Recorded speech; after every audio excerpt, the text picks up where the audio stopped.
Hello दोस्तों, apex classes के online digital platform पे आपका हार्दिक स्वागत है। My self Ajit Singh. दोस्तों, हम पढ़ रहे थे क्लास 10th सामाजिक विज्ञान सोशल साइंस शक्तियां, राज्यपाल की विविध शक्तियां।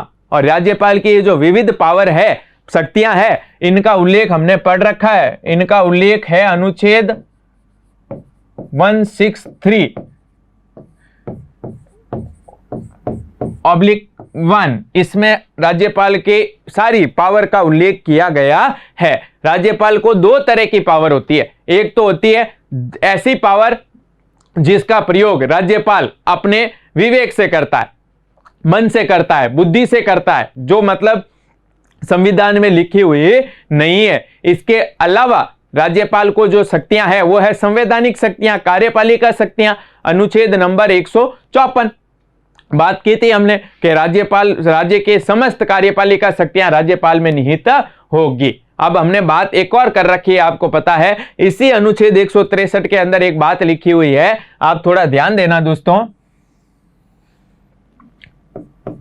इसी अनुच्छेद 163 में एक बात लिखी हुई है कि राज्यपाल को उसके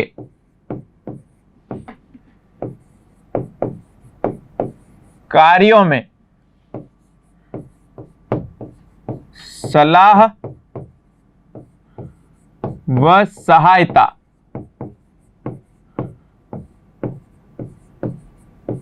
देने हेतु एक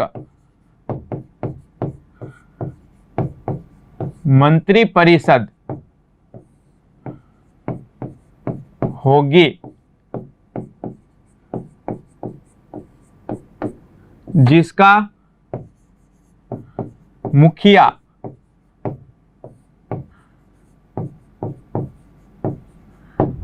मुख्यमंत्री होगा। और ये वाली बात कहां लिखी हुई है?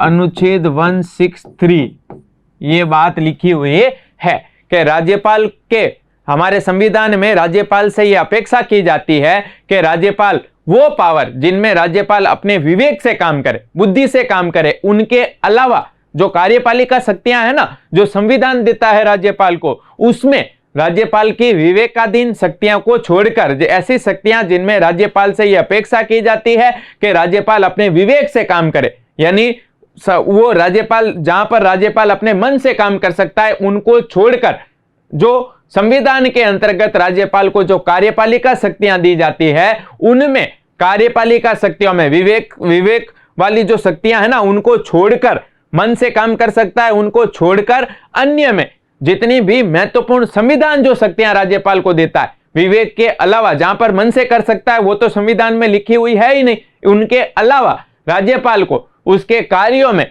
सलाह देने के लिए, राज्यपाल को उसके कार्यों में सलाह देने के लिए, सहायता देने के लिए एक मंत्रिपरिषद होगी। और उस मंत्रिपरिषद का जो मुखिया होगा, कौन होगा? मुख्यमंत्री यानी सीएम होगा, चीफ मिनिस्टर। मुख्यमंत्री उसका क्या होगा? मुखिया होगा। बाकी क्या बात की गई कि राज्यपाल को जो कार्यपालिका शक्तियां हैं जो संविधान से मिलती है, वो सारी शक्तियों का प्रयोग राज्यपाल मुख्यमंत्री और मंत्रिपरिषद की सलाह के अनुसार ही करेगा। यानी जो पावर संविधान दे रहा है, ऐसी पावर जो संविधान कार्यपालिका शक्तियां राज्यपाल को देता है, उनमें राज्यपाल को सलाह देने के लिए, सहायता देने के लिए एक मंत्रिपरिषद होगी, जिसका मुखिया कौन होगा? मुख्यमंत्री होगा। जैसे हमने पढ़ी ना, आपको पता है राज्यपाल की कार्यपालिका शक्तियां, राज्यपाल की हमने पढ़ा ना विधायी शक्तियां, पढ़ी बात, न्यायिक शक्तियां, वित्तीय शक्तियां, ये जो पावर है ना, ये जितनी भी संविधान से राज्यपाल को मिलती है, इन सब काम के अंदर राज्यपाल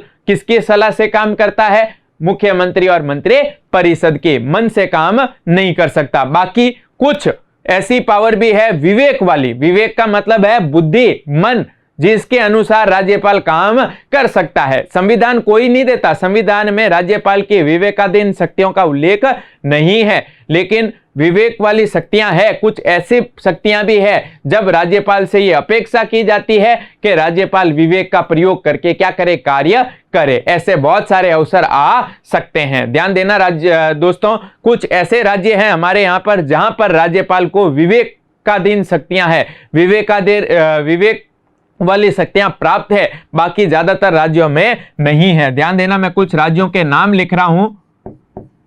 नागालैंड, सिक्किम,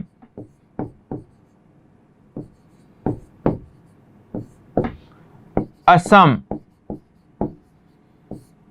गोवा,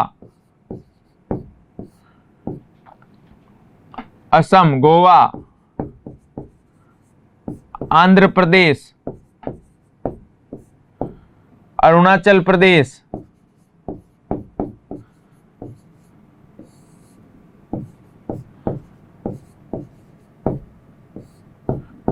मिजोरम,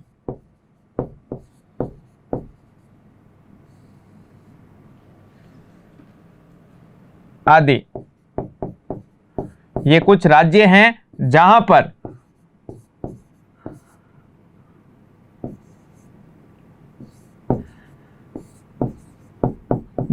जो राज्यपाल है उसको कैसी शक्तियां हैं, स्वविवेकीय शक्तियां हैं। कैसी शक्तियां हैं, स्वविवेकीय शक्तियां हैं। केवल ये कुछ राज्य हैं, नागालैंड, सिक्किम, असम, गोवा, आंध्र प्रदेश, अरुणाचल प्रदेश, मिजोरम, ये वाले जो राज्य हैं, इन राज्यों में राज्यपाल को कुछ विवेकाधीन शक्तियां हैं, स्वविवेकीय शक्तियां प्राप्त है। यहां पर जो राज्यपाल है वो राज्यपाल कुछ मामलों में अपने मन से, जो संविधान में शक्तियां नहीं लिखी हुई है, लेकिन अपने मन से, स्वविवेक से कुछ कार्य कर सकता है, कुछ कार्य अपने स्वविवेक से कर सकता है। कौन कर सकता है, राज्यपाल, इन राज्यों के अंदर। इसके अलावा जो राज्यपाल है उनको हमारे संविधान के तहत किसी भी तरह की कोई स्वविवेकीय शक्तियां प्राप्त नहीं है। लेकिन बाकी जितनी भी स्वविवेकीय शक्तियां है ना, इनको छोड़कर जितनी भी पावर है उन सब में राज्यपाल को किसके अनुसार काम करना पड़ता है, मुख्यमंत्री और मंत्री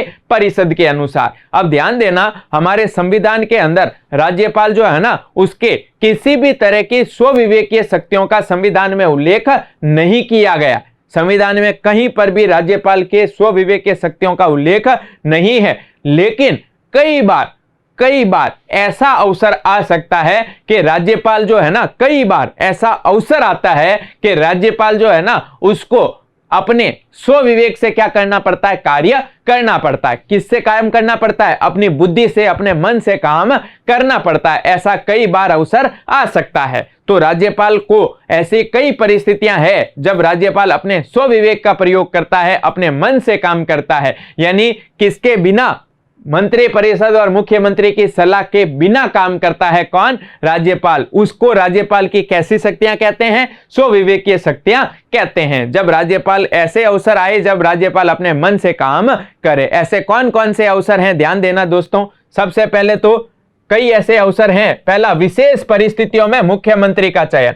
अब देखो, विशेष परिस्थितियों में मुख्यमंत्री का चयन, यानी मुख्यमंत्री की नियुक्ति कौन करता है, राज्यपाल करता है। अब विशेष परिस्थिति का मतलब क्या है कि कई बार, आप ध्यान देना दोस्तों, कि मुख्यमंत्री का चयन, नियुक्ति राज्यपाल करता है। अब ध्यान देना, विधानसभा में, एक सदन है ना, विधानसभा में जिस राजनीतिक दल को बहुमत मिलता है, उसका जो नेता होता है, उसे ही राज्यपाल मुख्यमंत्री नियुक्त करता है। विधानसभा में बहुमत दल के नेता को ही राज्यपाल मुख्यमंत्री नियुक्त करता है। बहुमत दल का नेता कौन से सदन में, विधानसभा में। अब कई बार परिस्थिति ऐसी आती है कि जब विधानसभा के अंदर दोस्तों किसी भी दल को क्या नहीं मिलता, बहुमत नहीं मिलता। किसी भी दल को विधानसभा में क्या नहीं मिलता, बहुमत नहीं मिलता। बहुमत, अब ये बहुमत है क्या, मैं अभी बताता हूं आपको कि ये बहुमत मेन चीज है, बहुमत। अब ये बहुमत जब किसी भी दल को नहीं मिलता, तो ऐसी स्थिति के अंदर जो राज्यपाल है, ऐसी स्थिति आती है, उसे हम क्या कहते हैं, विशेष परिस्थिति। सीधी सी बात, एक बहुमत मिल गया तो हो गई साधारण परिस्थिति। लेकिन जब किसी भी दल को बहुमत नहीं मिलता, तब मुख्यमंत्री कैसे बनाया जाए, तब मुख्यमंत्री किसे नियुक्त किया जाए ये तय करता है कौन? राज्यपाल। कौन तय करता है? राज्यपाल। ऐसी जब विशेष परिस्थिति आती है, जब किसी भी दल को विधानसभा में बहुमत नहीं मिलता, तो ऐसे में राज्यपाल अपने स्वविवेक से, अपने मन से किसे नियुक्त करता है? मुख्यमंत्री को नियुक्त करता है कि भाई राज्यपाल को लगता है कि ऐसे व्यक्ति को मुख्यमंत्री नियुक्त करना चाहिए जो बाद में बहुमत सिद्ध कर सके। अब ये तय करता कौन है? राज्यपाल। अब बहुमत क्या होता है? बहुमत का मतलब होता है 50% प्लस 1। यानी एग्जाम्पल दे रहा हूं, जैसे आपको पता है हमारे राजस्थान के अंदर जो विधानसभा है, उस विधानसभा की कुल संख्या है 200। विधानसभा की कुल सीटें कितनी है दोस्तों? 200।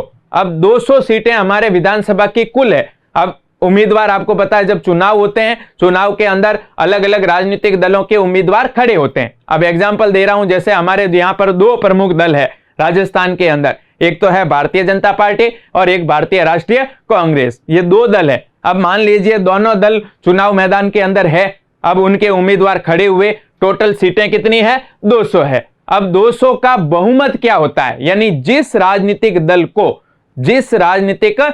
को 50% प्लस 1 यानी आधे से एक अधिक, यानी 200 का आधा कितना हो गया? बटा 2 करो, कितना हुआ? 100। अब 100 में प्लस 1 आधे से एक अधिक, यानी 100 प्लस 1 बराबर कितना हुआ? 101। अब जिस राजनीतिक दल के दोस्तों 101 उम्मीदवार जीतेंगे, जिस राजनीतिक दल को 101 सीटें प्राप्त होगी, उस राजनीतिक दल को क्या मिलेगा? बहुमत मिलेगा। यानी किसी भी राजनीतिक दल को हमारे राजस्थान के अंदर अगर सरकार बनानी है तो उसको कम से कम कितने उम्मीदवार उसके जीतने चाहिए? 101 उम्मीदवार उसके जीतने चाहिए। अब उसके 101 सीटें जिसे मिलेगी वो क्या होगा? बहुमत होगा। अब दोस्तों इस पे ध्यान देना, अब जब 101 सीटें किसी को मिल जाती है तो साधारण परिस्थिति है, अब जिसको मिली उसका जो नेता है उसको क्या बना दिया जाता है? मुख्यमंत्री बना दिया जाता है। लेकिन जब किसी भी राजनीतिक दल को ये 101 सीटें यानी बहुमत प्राप्त नहीं होता, तो ऐसे में जो मुख्यमंत्री है उसकी नियुक्ति राज्यपाल अपने स्वविवेक से करता है, मन से नियुक्त करता है। कौन नियुक्त करता है? राज्यपाल। किसे मुख्यमंत्री बनाना है वो राज्यपाल तय करता है। क्लियर है दोस्तों? फिर आगे आता है विधानसभा का अधिवेशन बुलाना या सत्रावसान करना। विधानसभा का अधिवेशन, बैठक कौन बुलाता है? राज्यपाल। उसे समाप्त करता है कौन? राज्यपाल। ये भी राज्यपाल का कैसा पावर है? स्वविवेकीय पावर है कि भाई स्वविवेकीय, कई बार अधिवेशन बुलाना है, इमरजेंसी आए तो राज्यपाल अपने मन से अधिवेशन यानी बैठक बुला सकता है और उसे समाप्त भी कर सकता है। फिर है मंत्री परिषद को अपदस्थ करना। मंत्री परिषद, मुख्यमंत्री और उसकी मंत्री परिषद, कार्यपालिका। मंत्री परिषद जो है ना, अगर राज्यपाल को लगे कि मंत्री परिषद सही काम नहीं कर रही है या उनके पास में क्या नहीं है? विश्वास नहीं है, बहुमत नहीं है, तो ऐसी स्थिति में पूरी मंत्री परिषद को उसके पद से हटाना, अपदस्थ करना किसकी पावर है? राज्यपाल की पावर है। पूरी मंत्री परिषद को बर्खास्त करता है। कौन कर सकता है? राज्यपाल। फिर विधानसभा का विघटन, यह भी हमने पढ़ा, विधानसभा को भंग करना। विघटन का मतलब क्या करना? भंग करना। कौन करता है? राज्यपाल। कैसी पावर है? विवेकीय, स्वविवेकीय पावर। मन से भी जब लगे कि भाई विधानसभा में सही काम संचालित नहीं हो रहा है या मुख्यमंत्री के पास बहुमत नहीं है, ऐसी स्थिति के अंदर उसे लगे तो विधानसभा को भंग कर सकता है। कौन करता है? राज्यपाल। इसके अलावा मुख्यमंत्री से सूचना प्राप्त करना। मुख्यमंत्री से सूचना प्राप्त करना यह भी हमने पढ़ा हुआ है कि राज्यपाल मुख्यमंत्री से राज्य के प्रशासन के बारे में क्या मांग सकता है? जानकारी, सूचना मांग सकता है। कौन मांग सकता है? राज्यपाल। मुख्यमंत्री से प्रशासन के बारे में कि सरकार सही काम कर रही है, क्या कर रही है, किस तरीके से कर रही है, क्या हो रहा है, ये सारी जानकारी राज्यपाल मुख्यमंत्री से मांग सकता है। और मुख्यमंत्री का हमने पढ़ा था कर्तव्य है कि राज्यपाल जब सूचना मांगे तो तुरंत उसे दे, और नहीं मांगे फिर भी राज्यपाल को सारी सूचना देना किसका काम है? मुख्यमंत्री का काम है। तो ये सूचना, कभी भी सूचना प्राप्त कर सकता है, कोई भी सूचना प्राप्त कर सकता है मन से। कौन? राज्यपाल।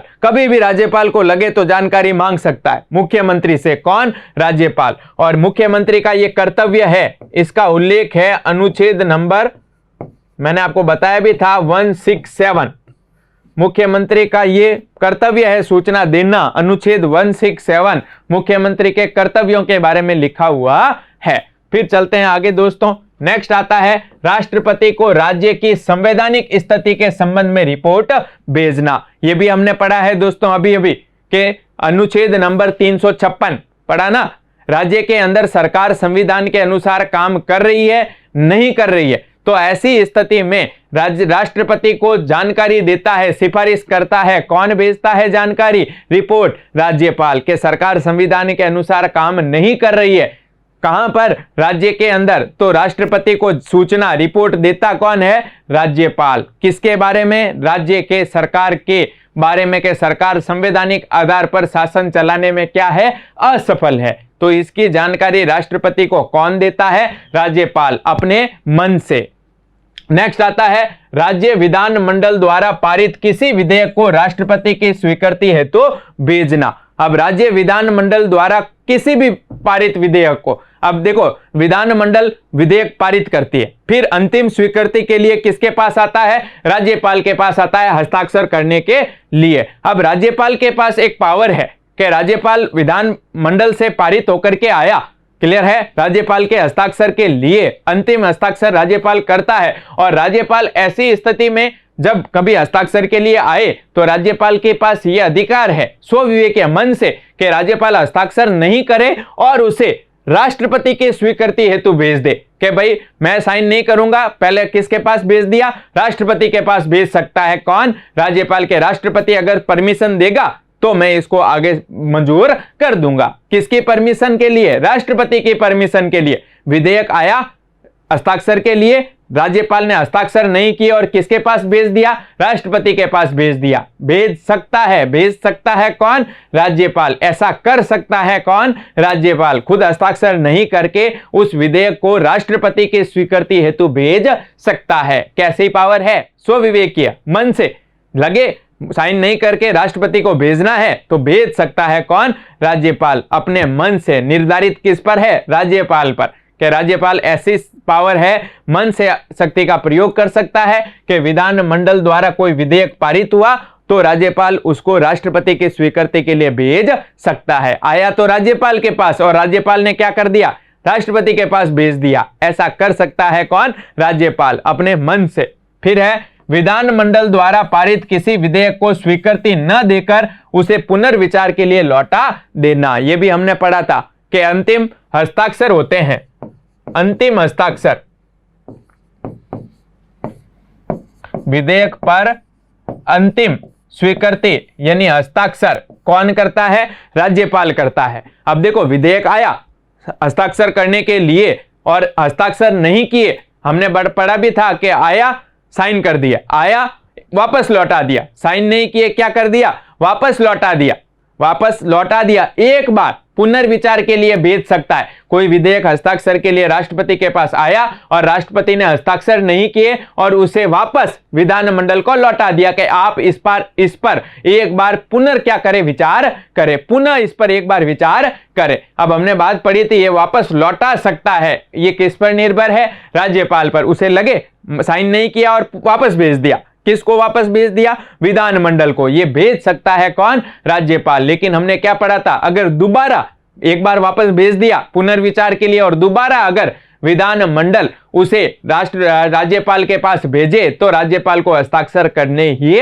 पड़ेंगे। एक बार पुनर्विचार के लिए भेज सकता है कौन? राज्यपाल। ये निर्भर किस पर है? राज्यपाल के मन पर कि राज्यपाल किसी भी विधेयक को उसे लगे तो उसे एक बार पुनर्विचार के लिए विधानमंडल को लौटा सकता है। कैसी पावर है? स्वविवेकीय मन से काम ले सकता है। आया हस्ताक्षर कर सकता है या उसे वापस पुनर्विचार के लिए भेज सकता है एक बार। क्लियर है दोस्तों? अब आता है एक लास्ट, किसी अध्यादेश को प्रस्तुत करने से पूर्व राष्ट्रपति से अनुदेश की याचना करना। किसी भी अध्यादेश हमने पढ़ा है जब विधानमंडल का अधिवेशन नहीं हो रहा हो, जब विधानमंडल की बैठक नहीं हो रही हो, तो ऐसे में राज्यपाल अध्यादेश जारी कर सकता है। और राज्यपाल जो अध्यादेश जारी करता है, क्लियर है ना, कर सकता है कौन? राज्यपाल। अब अध्यादेश को प्रस्तुत करने से पूर्व राष्ट्रपति से अनुदेश की याचना करना, यानी किसी भी अध्यादेश को जारी करने से पहले राष्ट्रपति से क्या मांगना? स्वीकृति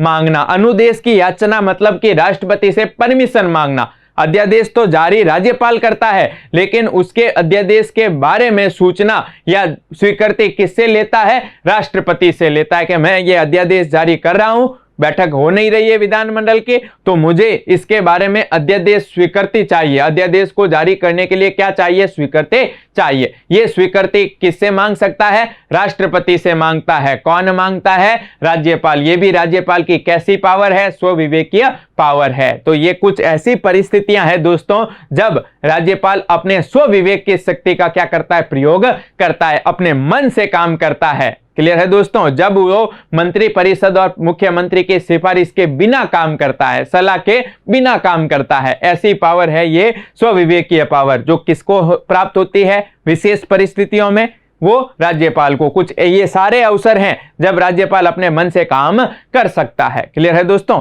अंतिम वाली बात समझ में आई? अध्यादेश जारी करता है ना अनुच्छेद 213, अनुच्छेद 213 के तहत, और अध्यादेश को जारी करने से पहले, प्रस्तुत करने से पहले किसकी परमिशन लेना? राष्ट्रपति की परमिशन लेना। अगर राज्यपाल को लगे मुझे पूछना चाहिए तो अपने मन से वो किससे पूछ सकता है? राष्ट्रपति से परमिशन ले सकता है कि भाई मुझे इस पर स्वीकृति दो कि मैं ये इस विषय के ऊपर क्या जारी करना चाहता हूं? अध्यादेश जारी करना चाहता हूं। तो मन से निर्धारित है कि वो राष्ट्रपति से पूछ सकता है अपने मन से। कौन? राज्यपाल, अध्यादेश को जारी करने से पहले। तो ये कुछ परिस्थितियां हैं जब राज्यपाल अपने स्वविवेक से काम करता है। क्लियर है दोस्तों? अब हमने बात की थी राज्य में भी संसदात्मक शासन है, और संसदात्मक शासन होने के नाते राज्यपाल जो है ना, वो राज्य में वास्तविक प्रमुख नहीं है, नाम मात्र का है।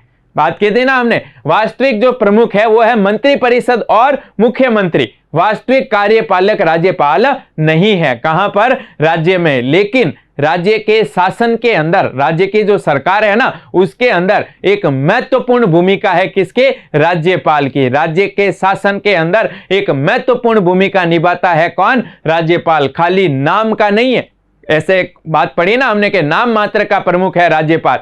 वास्तविक नहीं कह सकते हम राज्यपाल को कि वास्तविक तो कौन है? मुख्यमंत्री और मंत्री परिषद। लेकिन नाम मात्र का भी नहीं कह सकते, क्योंकि राज्य के शासन में एक महत्वपूर्ण रोल है, महत्वपूर्ण भूमिका है किसके? राज्यपाल की। एक महत्वपूर्ण भूमिका अदा करता है राज्य के शासन में कौन? राज्यपाल। तो दोस्तों ये थी राज्यपाल की क्या पावर, राज्यपाल की शक्तियां।